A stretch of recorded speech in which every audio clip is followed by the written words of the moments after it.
દાહોદ લીમખેડાના હાથ બનાવટવાળા કાળી માટીના વાસણોની દેશભરમાં માંગ। દાહોદ જિલ્લાના લીમખેડાના કુંભારો દ્વારા બનાવાતા માટીના વાસણોની માંગ સમગ્ર ભારતમાં। લીમખેડાના કુંભાર મહિને 50,000થી વધુ હાથ બનાવટના માટીના વાસણોનું વેચાણ કરે છે। હાલના સમયમાં માટીના વાસણોની માંગ સમગ્ર દેશમાં વધી છે, ત્યારે હવે લોકો સ્ટીલના વાસણોના ઉપયોગથી રસોઈ બનાવવાનું ટાળીને માટીના વાસણો તરફ વળ્યા છે।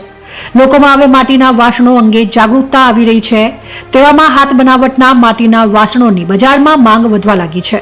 દાહોદ જિલ્લાના લીમખેડા ખાતે વસવાટ કરતા માટી કામ કરતા કુંભાર સમગ્ર દેશમાં માટીના વાસણોનું વેચાણ કરે છે। લીમખેડા ખાતે રહેતા કુંભારો દ્વારા માટી કામ કરી અને માટીના વિવિધ વાસણો બનાવે છે। આ વાસણો ગુજરાત સહિત સમગ્ર દેશમાં વેચાણ કરે છે। તે પૈકી કાળી માટીની હાંડીનો સૌથી વધુ વેચાણ થાય છે।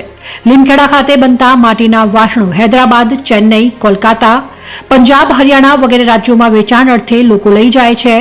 મીઠાલાલ પ્રજાપતિના કહેવા મુજબ તેઓ મહિનાના 50,000થી 1 લાખ માટીના હાથ બનાવટના દહીં હાંડી, સબ્જી હાંડી, પાણીના બોટલ, ગ્લાસ, વાટકા અને થાળી જેવા વાસણોનું સંપૂર્ણ દેશમાં વેચાણ કરે છે।